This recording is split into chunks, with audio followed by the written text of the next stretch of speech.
안녕하십니까. EBS 수능 특강 영어. 오늘은 4-7 강의가 진행이 되겠습니다. 항상 수능 영어를 공부하는 방법은 첫 번째는 메인 아이디어를 찾으시고, 두 번째는 글의 전개 방식을 나타내는 논리 코드를 체킹을 하시고, 그 다음에 중요 어법을 파악을 하시고, 글의 흐름이 암기가 될 정도로 반복을 하시게 되면 여러분들이 1등급을, 내신 1등급을 획득할 수가 있습니다. 요지 코드란 무엇이냐? 요지 코드란 필자의 생각, 주장, 판단이 내포된 표현이나 문장을 의미하고요. 논리 코드란 바로 글의 전개 방식을 나타내는 것을 의미하는 것입니다.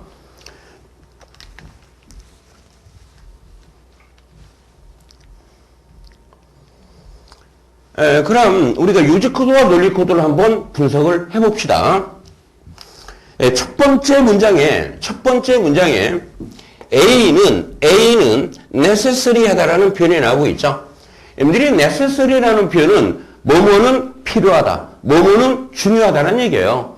그러니까 이런 표현에는 당연히 뭐예요? 필자의 생각, 주장이 강력하게 내포가 되어 있겠죠. 그래서 이걸 우리는 뭐라고 한다? 바로 요지 코드라고 하는 것입니다.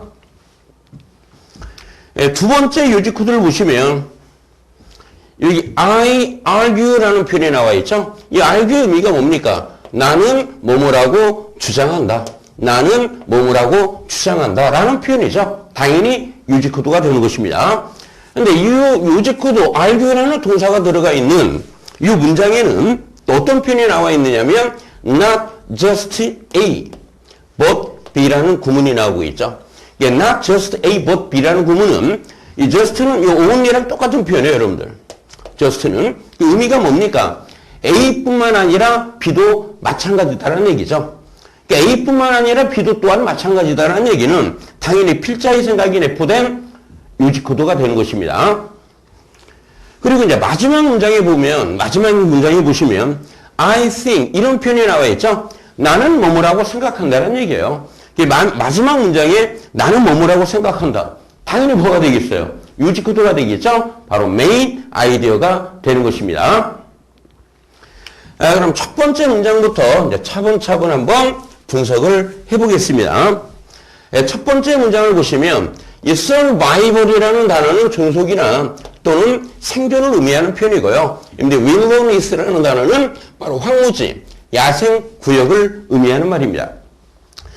야생구역의 존속은 야생구역이 있는 것은 이런 얘기죠. 그건 뭐하다? is necessary 하다라고 그랬습니다. 매우 중요한 것이다. 매우 중요한 것이다.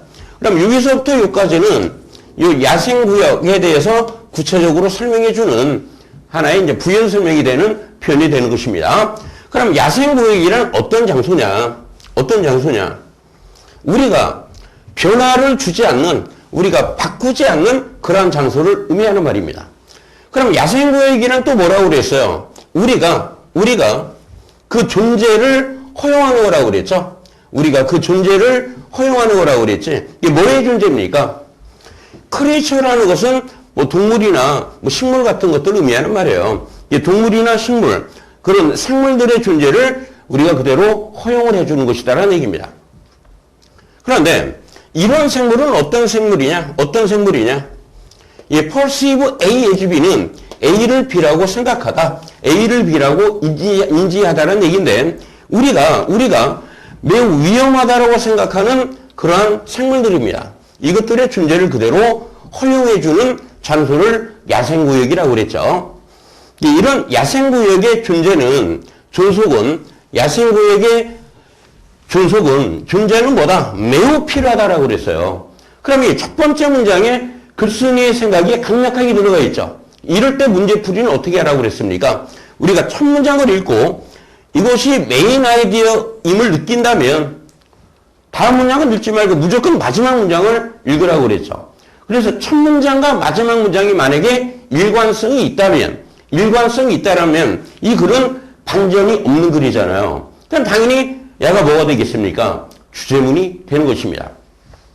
일관성이 있을 때 문제의 유형이 뭐 주제다, 요지다, 제목이다, 주장 문제라면 바로 선지를 보고 여러분들은 문제를 해결할 수가 있다는 얘기예요. 이것이 바로 속독속해의 위력이 되는 것입니다. 그래서 이제 마지막 문장과 일관성 있는가를 한번 판단을 해보겠습니다.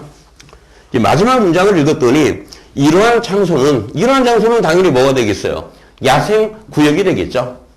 내 생각에 이 function as라는 표현은 function as는 A를 B라고 function as는 뭐뭐로서의 역할을 하다라는 얘기입니다. function as라는 표현은 내 생각에 이러한 야생 구역들은 다음과 같은 뭐 한다? 기능을 한다라는 얘기예요. 역할을 한다는 얘기입니다. 우리가 그것들이 그런 기능을 하기를 의도하든 의도하지 않던 간에 이러한 장소들은 sacred grove라고 그랬죠. 신성한 숲의 역할을 한다는 얘기예요. 신성한 숲의 역할을 한다는 얘기죠. 다시 말해서 앞에 있는 첫 번째 문장과 일관성이 있어요, 없어요? 일관성이 있다는 얘기죠. 그럼 당연히 뭐가 된다? 메인 아이디어가 되는 것입니다. 그럼 이제 두 번째 문장을 해석을 해드리겠습니다. 두 번째 문장에 our sanity, 이 sanity라는 단어는 바로 온전한 정신을 의미합니다. 우리의 온전한 정신은 그것을 필요로 한다. 그것이 뭡니까? 야생 구역을 의미하는 말이죠. 그것을 필요로 한다라고 그랬죠. 뭐뭇을 필요로 하다라는 얘기는 당연히 뭐요? 필자의 생각이 들어가 있는 요지 코드를 나타내는 동사라고 보시면 되는 겁니다. 우리의 온전한 정신은 야생 구역을 필요로 한다는 얘기예요. 다시 말해서 우리의 정신이 똑바로 박혀 있다면 야생 구역의 존재를 당연히 인정을 하게 될 것이다라는 얘기지. whether 우리가 그러한 장소에 가든 가지 않든 간에 우리는 알 필요가 있다는 얘기예요. 우리는 알 필요가 있다. 뭐를? 그러한 야생 구역들이 존재한다라는 사실을 우리는 알 필요가 있는 것입니다. 그래서 이렇게 need to know라는 표현이 나왔다. 또는 must know라는 표현이 나왔다. 또는 should know라는 표현이 나오면 당연히 뭐예요? 필자의 생각이 들어가 있는 표현이라고 보시면 되는 겁니다. 세 번째 문장을 보시면 나는 대절리아라고 주장을 한다. 이게 뭐라고 주장을 하는 겁니까? 우리는 not just A뿐만 아니라 뭐다? but B. B도 또한 마찬가지다라고 그랬죠. 우리가 아주 큰 공적, 퍼블릭이라는 게 공적인, 공공의 이런 얘기입니다. 공적인 야생 구역을 필요로 할 뿐만 아니라 우리는 아주 다수의, 아주 많은 small private ones, 작은, 이 그레이스의 반대편이 되겠죠? 사적인 야생구역도 필요로 하고, 그리고 semi-private, 이 semi라는 단어는 바로 half를 의미하는 말이에요. 반만 사적인 공간이라는 얘기죠. 반은 사적이고 반은 공적이다라는 얘기입니다. 이런 야생구역도 필요하다라고 나는 주장을 합니다. 이제 그거에 대한 구체적인 예가 나와 있죠. 모든 농장은 뭐를 가지고 있어야 된다? 야생구역을 가지고 있어야만 합니다. 그럼 이런 야생구역들은 이 factory ground, 공장 부지가 되겠죠? city rock, 도시 부지가 되겠죠? 공장 부지를 차지할 수도 있고 또는 도시의 부지를 차지할 수가 있다는 얘기예요. 다시 말해서 공장 부지에도 야생구역이 있어야 되고 그 다음에 도시 구역에도 야생구역이 있어야 된다는 얘기예요. 그러한 장소들은 자연이 자유재량권을 부여받은 장소랍니다. 이 자유재량권이라는 게 뭐예요? 자기가 자유롭게 다른 사람의 어떤 간섭을 받지 않고 다른 것에 간섭을 받지 않고 자유롭게 활용할 수 있는 그런 권리를 free hand라는 표현을 쓴 것입니다. 그러니까 자연이 자유재량권을 가지고 있다는 얘기는 다시 말해서 인간에 의해서 터치를 받지 않는다는 얘기예요. 또 그러한 장소는 야생구역은 또 뭐라고 그랬습니까? 인간의 일이 행해지지 않는 곳이죠. 그런 것을 우리가 인택이라는 말을 쓰는 겁니다. 이 택이라는 게 터치를 의미하는 말이고요. 이는 부정을 낯을 의미하는 말인데, 그러니까 인간들이 결국 만지지 않는 곳, 있는 그대로의 곳, 온전한 곳을 우리가 인택이라는 말을 쓴 겁니다. 그리고 야생고역에서는 사람들이 가긴 가지만 어떻게 가요? 단지 손님으로서만 간다는 얘기예요. 주인이 아닌 손님으로서만 간다는 얘기입니다. 다시 말해서 그것들을 훼손시키지 않는다는 얘기죠. 다섯 번째 문장을 보시면 이러한 장소들은 내 생각에 이러한 장소들은 마지막에 내 생각을 얘기하고 있죠. 당연히 결론적인 글이 되며 메인 아이디어가 되는 것입니다. 내 생각에 이러한 장소들은 우리가 그러한 장소들이 이때 to 뒤에는 펑션이 생략되어 있는 표현이에요. 우리가 그것들이 이런 기능을 할 것이라고 의도하지 않았던 간에 이러한 장소들은 신성한 숲의 역할을 한다라고 그랬죠. 그러면 그 장소들은 우리가 존경하는 장소죠. 그래서 뭐요? Leave alone. 그대로 놔둔다는 얘기예요. 어떤 상태로? 인택한 상태로. 전혀 만지지 않는 상태로 그대로 남겨두는 장소라고 그랬습니다. 근데 그 이유가 우리가 그곳에서 발생하는 일을 무엇이 발생하는가를 이해하기 때문이 아니라 우리가 이 known 뒤에는 뭐가 생략되어 있는 말이에요? understand가 되겠죠? understand. 스테니아가 생략되어 있는 표현이 되는 겁니다. 우리가 거기에서 무엇이 발생하는가, 거기서 발생하는 것을 이해하지 않기 때문에. 그걸 이해되셨죠? 이 글의 메인 아이디어는 무엇이다? 야생고의 존속은 매우 인간들에게 중요한 것이다. 가 바로 이 글의 메인 아이디어가 되는 것입니다. 그럼 글을 한번 요약을 해볼게요. 이제 글의 소재가 뭐였다? 야생구역이었죠? 야생구역이 뭐 해야 된다? 있어야 된다. 존속이 돼야 된다. 이런 것들이 필요하다. 야생구역의 종류에는 구체적으로 말했죠. 이게 공적 야생구역 또는 사적 야생구역 또는 세미 프라이빗이라는 것은 반은 공적인 것이고 반은 뭐요? 사적인 야생구역을 의미하는 말이죠. 그것에 대한 구체적인 예시가 농장에도 있어야 되고 공장 부지에도 있어야 되고 도시 융지에도 있어야 되는데 이러한 것들은 어떤 역할을 한다? 성스러운 숲의 역할을 하더라. 됐습니까?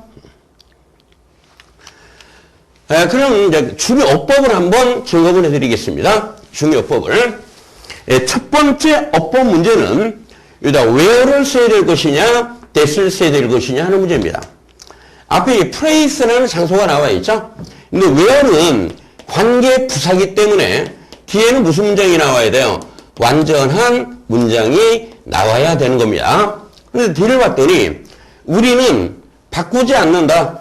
이 change라는 타동사에 뭐가 없어요? 목적어가 없죠. 목적어가 없다는 얘기는 다시 말해서 뭐요? 불완전한 문장이라는 얘기입니다. 불완전한 문장이 나오는 것은 관계대명사 that이 되겠죠. 이때 that은 당연히 뭐가 돼요? 관계대명사가 되는 것입니다. 정답은 당연히 뭐를 써라? that을 쓰시면 되겠죠. 두 번째는 which를 쓸 것이냐, where를 쓸 것이냐는 문제였죠. 그럼 where는 관계부사니까 뒤에는 무슨 문장? 완전한 문장이 나오지만 which는 관계대명사이기 때문에 뭐가 나온다? 불완전한 문장이 나오는 겁니다. 그럼 뒷문장은 주어, 동사, 목적어가 나오는 완벽한 문장이 나오고 있죠. 그래서 이때는 관계부사 뭐를 써야 된다? where를 쓰시면 되는 겁니다. 세 번째는 무슨 일치 문제가 되겠어요? 당연히 수의 일치 문제가 되겠죠? 수의 일치 문제가 나오면 여러분들은 뭐를 찾으시면 돼요? 주어를 찾으시면 되는 겁니다. 그래, 이 문장의 주어는 뭐다? 야생구역의 증소, 이 survival이 주어가 되겠죠. 주어가 단수이기 때문에 당연히 동사는 뭐를 쓰면 돼? is를 쓰면 되는 겁니다. 4번입니다. 4번에는 that을 쓸래, what을 쓸래 하는 문제인데요. 여기서 이 no라는 동사가 나와 있죠. no라는 동사 뒤에 당연히 뭐가 나와야 돼요? 목적어가 나와야 되는 것이죠. 그럼 목적어가 될 수 있는 품사는 영어에서 오로지 뭐밖에 없다? 명사밖에 없는 겁니다. 그래서 이 문제는 무슨 문제가 되느냐면 명사절 문제가 되는데 명사절 대 뒤에는 무슨 문장? 완전한 문장이 나오죠. 명사절 와 뒤에는 무슨 문장? 불완전한 문장이 나오는 것입니다. 이제 그러한 것들이 존재하다. 완벽한 문장이 나왔죠. 완벽한 문장이 나와 있기 때문에 이때는 접속사 that을 쓰면 되는 겁니다. 그 다음에 이제 5번 문제를 보시면 대명사 원을 써야 될 것이냐 원스를 써야 될 것이냐는 문제입니다. 그럼 이런 대명사에 밑줄 쳐 있으면 여러분들은 대명사의 수혜일치 문제라고 생각을 하시면 됩니다. 그래서 해석을 해서 이 대명사가 앞에 있는 어떤 명사를 받는가를 확인을 하셔야 돼요. 그래서 그 명사를 찾아서 그 명사가 단수면 원을 쓰면 되는 거고요. 복수면 뭐를 쓴다? 원스를 쓰면 되는 겁니다. 근데 여기에서는 뭐를 받은 겁니까? 바로 wilderness를 받은 말이죠. 얘가 복수기 때문에 당연히 원스를 답을 쓰시면 되는 겁니다. 이게 포기하지 마시고 여러분들 하나하나 한 지문 한 지문씩을 이렇게 자세하게 분석을 해서 반복을 하시기 바랍니다. 그럼 여러분들은 다 내신 1등급의 승자가 될 수가 있는 것입니다. 항상 독해를 강의를 들으신다면은 구독 버튼 좀 꾹, 강의가 마음에 드시면 좋아요 버튼 꾹, 지인들과 공유하는 센스를 발휘해 주시면 매우 감사하겠습니다. 네, 선생님의 강의를 들어주셔서 매우 감사합니다. 다음 시간에 만나 뵙겠습니다.